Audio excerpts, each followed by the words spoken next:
Good day. I'm Dr. Ian Martin.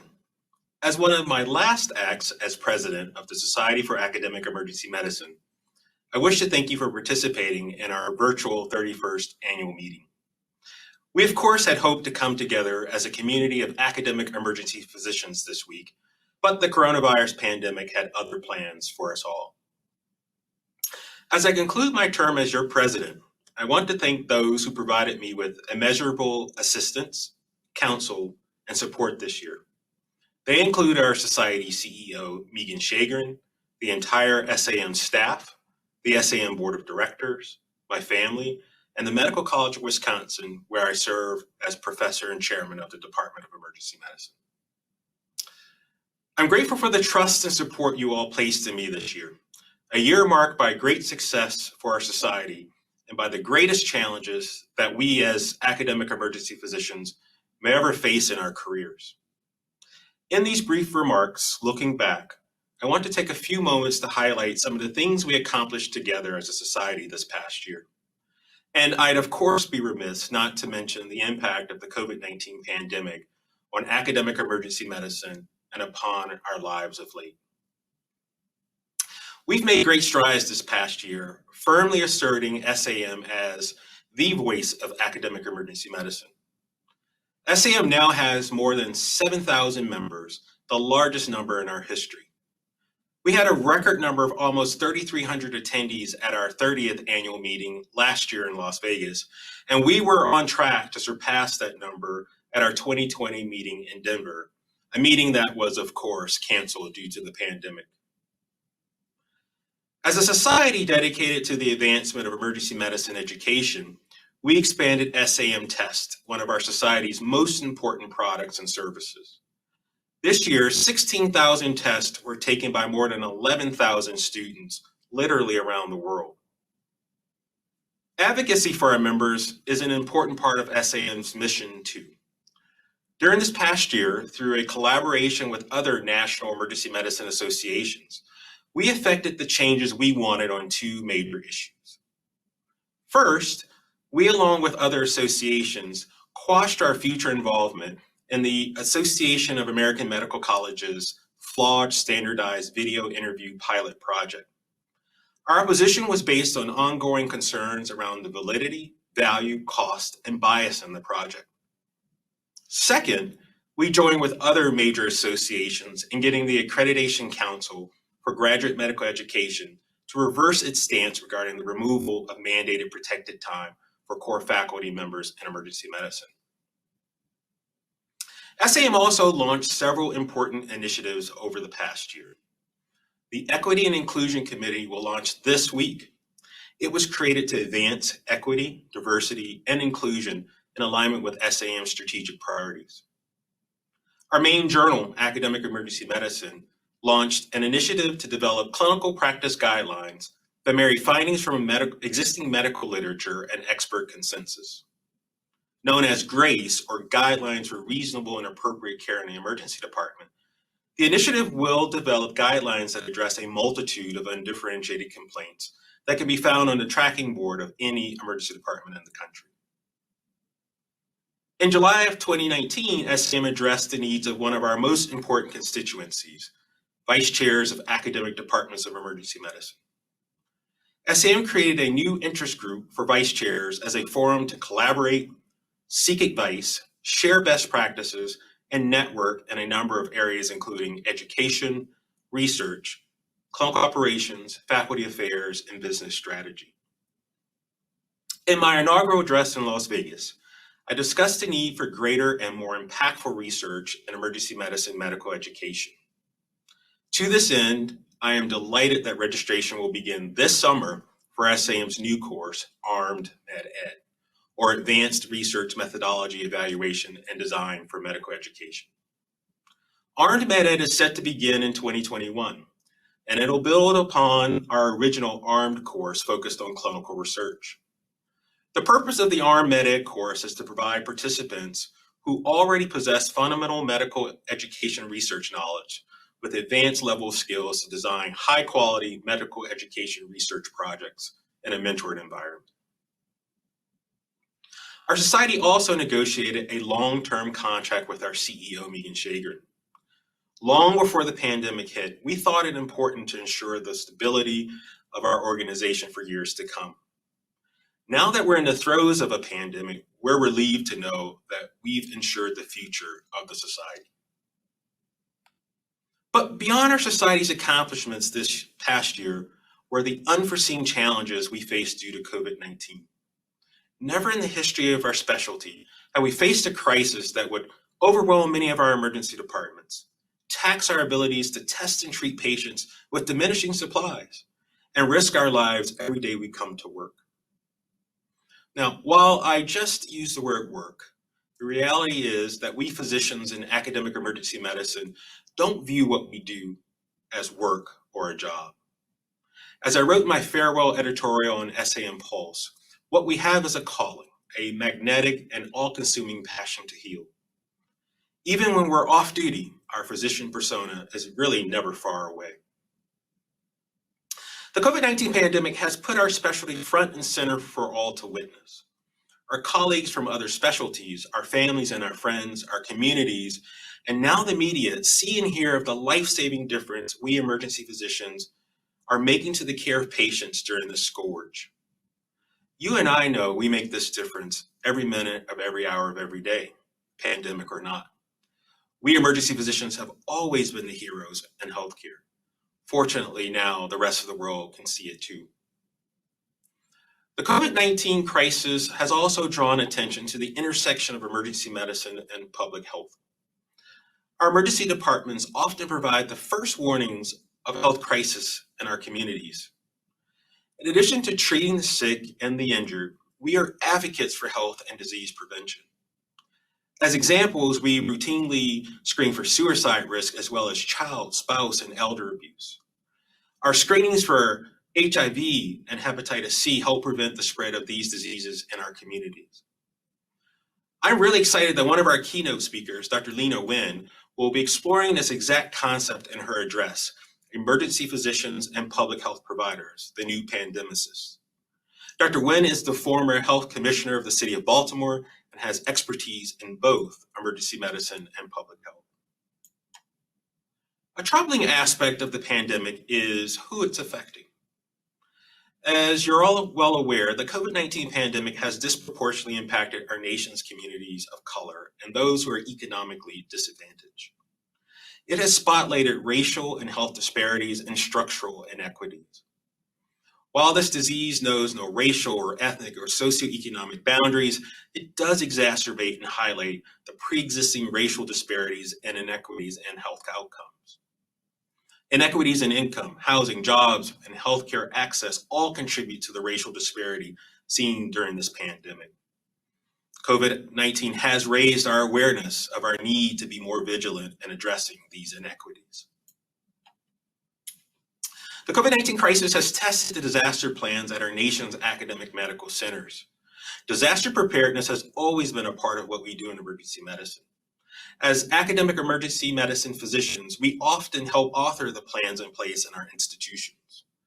This crisis has certainly put these plans to the test and have enabled us to identify what is working and where changes are needed. We are the experts in this realm, and it's now recognized and appreciated by our colleagues in the House of Medicine. One of the challenges we'll face as this pandemic continues is to allay public concerns about contracting COVID-19 in the emergency department.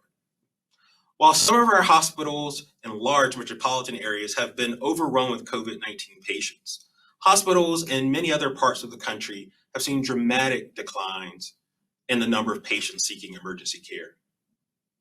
The decline can be attributed to a number of factors. Stay-at-home orders have led to fewer cars on the street and thus fewer car crashes. Patients are seeking medical care through virtual visits and with physicians and advanced practice providers. With the economic uncertainties and increased unemployment, some patients are prioritizing other things over doctor's visits. And some don't seek emergency care fearing they will be exposed to COVID-19 as they come to our facilities.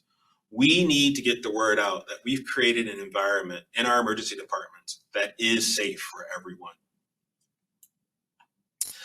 As we're focused on treating the victims of this pandemic, we must always remember that we are also the teachers of the next generation of emergency physicians. The residents in our departments are facing unprecedented challenges.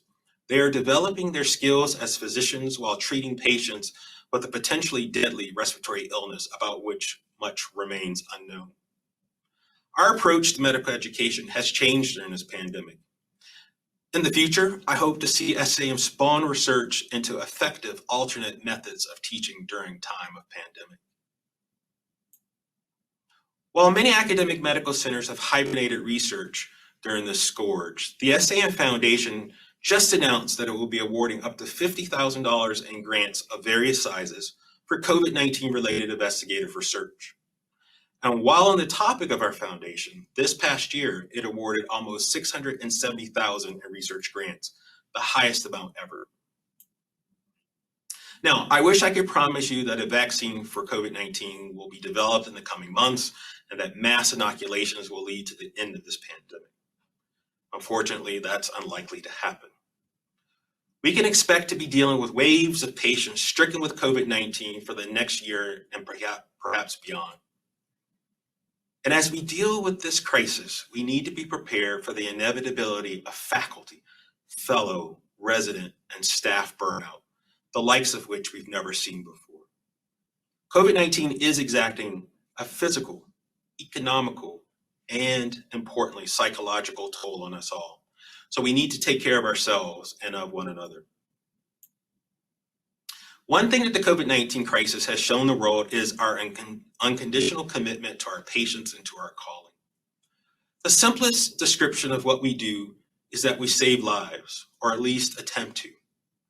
As much of the country's population is shuttered in their homes with their families, we emergency physicians stand on the front line providing life-saving, time-sensitive care to the victims of this global pandemic. Rightfully so, our fellow Americans recognize us as heroes. I've never been prouder than I am today to be a physician, especially an emergency medicine physician, and I hope you feel the same. So in closing, I want to thank you all, the leaders in academic emergency medicine, the senior, mid-career, and junior faculty members in our field, and the fellows, residents, and students who will carry the mantle for academic emergency medicine in the decades to come, for your commitment to our specialty and your support of the society. You all are, in the truest sense, heroes. It's now my pleasure to pass the torch to Dr. Jim F. Holmes, 32nd president of this great society. Dr. Holmes is well prepared to lead us through the still uncertain and challenging times ahead, as well as to guide us when the clouds of this pandemic clear. Dr. Holmes is professor and executive vice chairman of the Department of Emergency Medicine at the University of California, Davis School of Medicine in Sacramento. After receiving his undergraduate degree from Auburn University, he earned his doctorate of medicine degree from the University of Alabama, Birmingham School of Medicine, and his Master of Public Health degree from the University of California, Berkeley School of Public Health. Dr. Holmes trained in emergency medicine at the University of California, Davis Medical Center, where he also served as chief resident.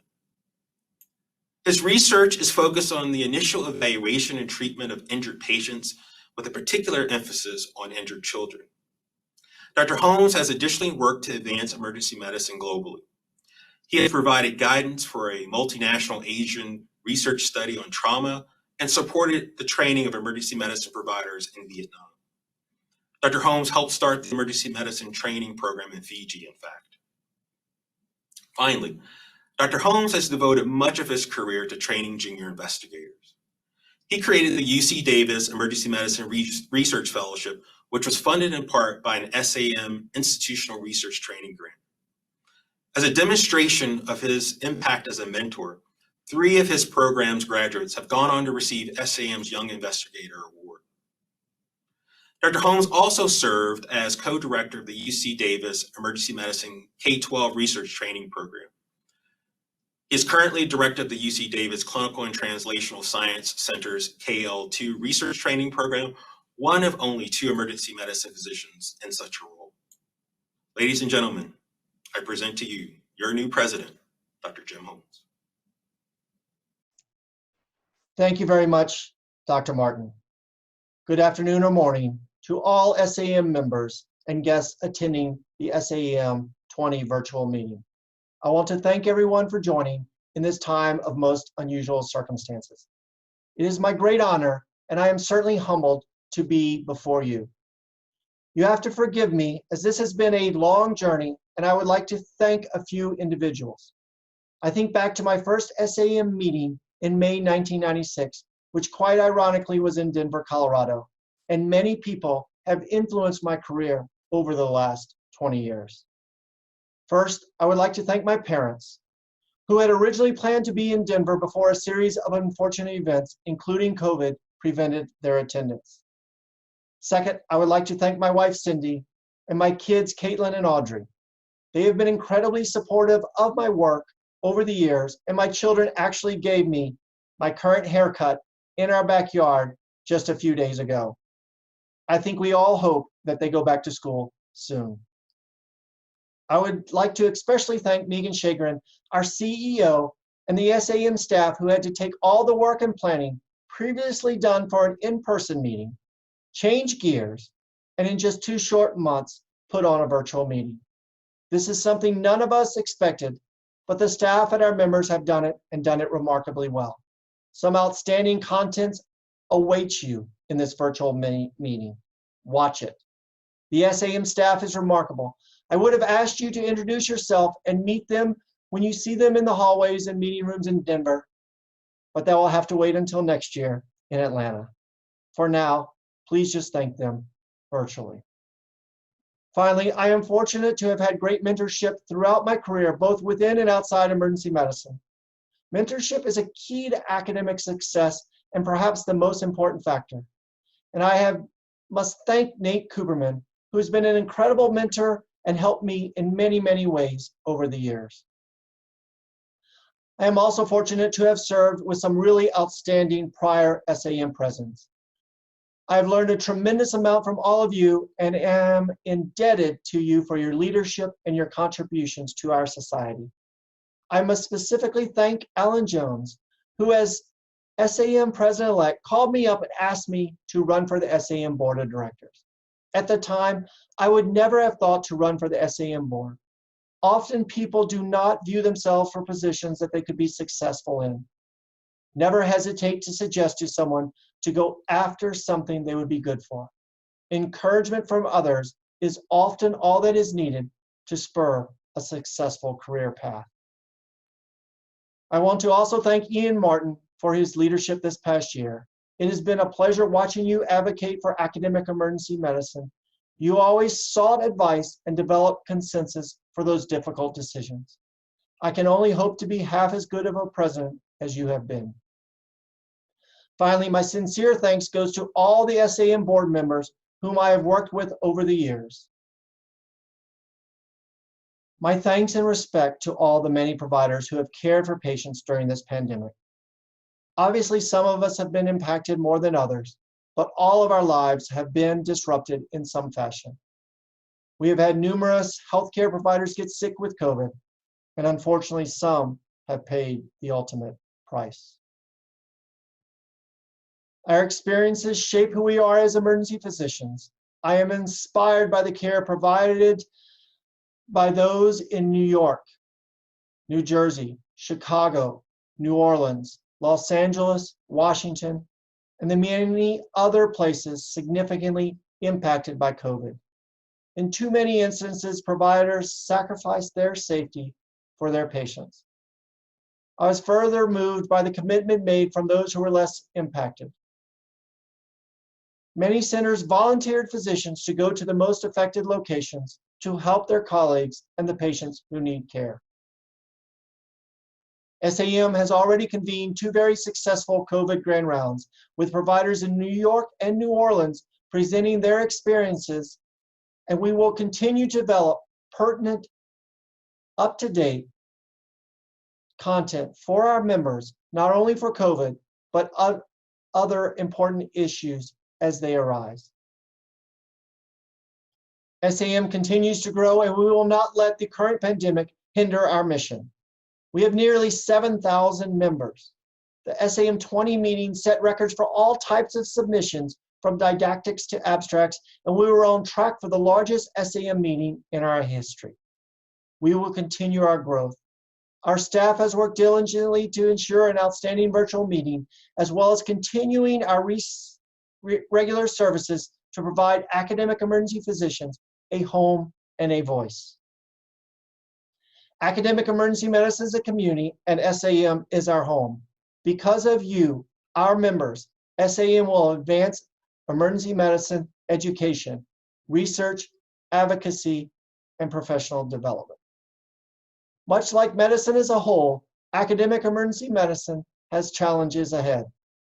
Beyond the obvious issues of COVID in our emergency department, but issues of faculty protected time, medical student and resident education, physician wellness, diversity in our field, and research dollars, just to name a few.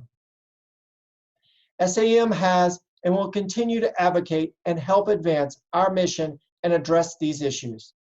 There is strength in our shared voice, and we believe through SAEM that we can improve care for the millions of people when an unexpected emergency occurs. We have stood united to face the current pandemic. We will continue to stand in solidarity to advance emergency care. There is work to be done and discovery to be made. Let me highlight just some of the recent SAEM offerings for our members. I am pleased to announce the new SAEM Equity and Inclusion Committee that formally begins this week. The new committee is a product of the Diversity and Inclusion Task Force and will work closely with both the Academy for Diversity and Inclusion in Emergency Medicine, ADIEM, and the Academy for Women in Academic Emergency Medicine, AWIM. This committee will continue SAEM's commitment to address disparities not only for our patients, but for our medical students, residents, fellows, and faculty. Just 3 short years ago, SAEM started ARMED, a state-of-the-art research course targeting promising junior investigators and taught by leading experts in emergency care research. Based on the success of ARMED, we are proud to launch ARMED MedEd. ARMED MedEd fills a much-needed gap to train young investigators in medical education research. Thanks to all, especially Wendy Coates, for developing this much-needed course. I am also pleased to inform you that we completed the first wellness survey of our membership. We know that physician burnout disproportionately impacts emergency providers, and limited evidence exists for those of us in academic emergency medicine. Over 1,000 of our members responded to this survey, providing insight into issues related to academic emergency providers and wellness. I look forward not only to the results, and you will hear some of these initial results at the Friday plenary abstract session, but also to the interventions generated in the future. The current pandemic has added additional stressors to our already high-intensity jobs, and certainly it impacts our well-being. Remember, you do not have to face this alone. If you need help, please reach out to one of the many sources available, including your SAEM colleagues. Since the founding of SAEM, we have made great strides in emergency care research, but more is needed. SAEM recently concluded a task force to identify research needs for its members for the next 10 years. Recommendations from that task force are being implemented and will continue to be implemented to improve our members' ability to conduct discovery. SAEM offers its members many opportunities for professional development and career advancement. Regional meetings, 2 journals, a newsletter, a chair development program, research training courses, numerous academies, committees, and interest groups are just some of the many offerings. SAEM has something for everyone at all stages, from medical student to full professor, and the opportunities you need to advance your career are here. Take a look and take advantage. We do not know what our future holds, but there will be challenges ahead that we must face. We may continue to see COVID outbreaks across the United States. We should, however, remain diligent and prepared. We must shape the future of academic emergency medicine that emerges from this pandemic through a thoughtful effort. You are the ones to address the challenges that will come in the next week, month, and year. I am confident that you will solve these problems that we face. I promise that we will do our utmost to make our society stronger. I am incredibly honored to be the SAEM president and look forward to working with everyone to advance our specialty and navigate through this time. I hope everyone enjoys the new format. I look forward to a time when we can meet face to face and share our experiences. Stay safe and stay well. Thank you.